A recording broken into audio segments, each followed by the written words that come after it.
선생님들이 정말 너무 힘들어서 정말 극단적인 선택을 해야지만 바뀌나?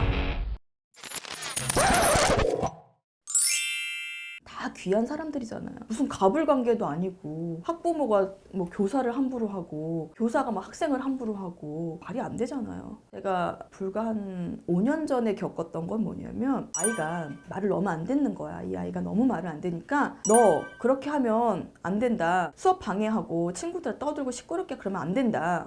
너 나가 있어. 이제 가가지고 부모님한테 얘기를 한 거예요. 그 다음날 아버님이 오셨어요.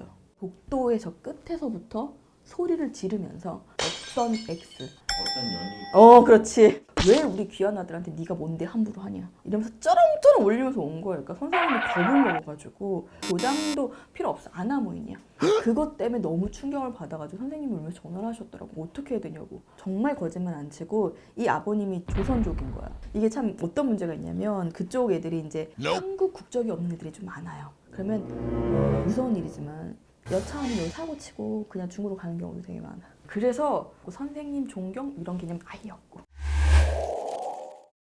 예전에는 중학교에서는 정말 선생님이 그 병가를 낼 정도로 심각한 또 교권 침해가 있었거든요. 저는 그 얘기를 듣고서는 어떻게 이럴 수가 있을까란 할 정도로 임신 중이었고 되게 여리여리한 선생님이셨거든요. 엄청나게 되게 막 티나진 않으셨었는데 그래도 이제 배가 좀 불렁 나와 있었을 상태에서 남자애들 3명이 지나가는데 뭐라는 줄 알아? 선생님 뱃속에 장애인 있죠? 깔깔깔깔 웃으면서 셋이 선생님이 충격받아가지고 우리 뒤에 수업을 다른 선생님이 대체를 하시고 바로 그날 그냥 조퇴하시고 가셨다고 하시거든요. 근데 엄청 울고 선생님이 도저히 나 그 다음날 학교 못 가겠다고 병가도 내기도 하고 어차피 또 임신부이시기도 하셔가지고 일단락해서 이제 안 오고 이제 애들을 뭔가를 조치를 취해야 된다고. 근데 중요한 거는 걔네들 벌을 주고가 문제가 아닌 거야. 이 선생님이 트라우마 어떡할 거냐고. 결국에는 이제 나중에 이제 육아휴직 다 끝나시고 다른 학교로 선생님이? 다른 학교로 가셨고. 아니 저는 그게 열받는 게 뭐냐면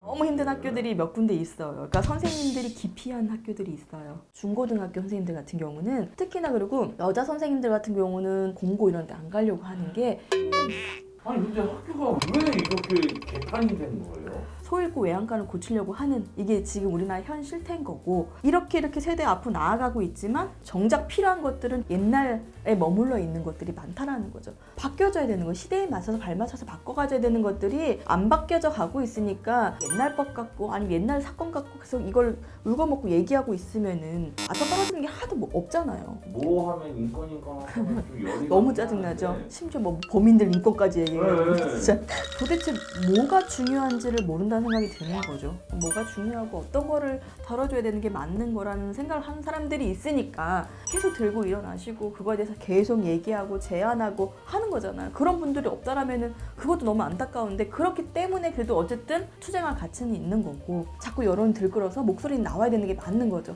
조금씩이라도 변화가 되니까. 아예 아무것도 안 하고 있으면 똑같아요. 그래도 계속 찌르면 요만큼이라도 변화가 돼. 요만큼이라도. 뉴스에 나오는 범죄자들 중에 얼굴을 신상을 공개한 말을 할 때 엄청난 논의 끝에 오픈하고.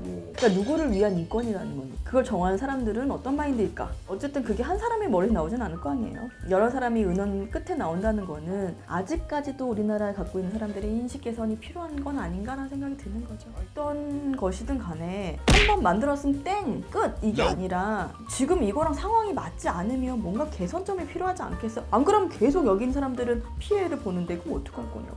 나중에 누구 하나 정말 극단적 선택을 해야지만 법이 완전히 개정이 될까? 선생님들이 정말 너무 힘들어서 정말 극단적인 선택을 해야지만 누가 죽어야 선택을 해야지만 바뀌나?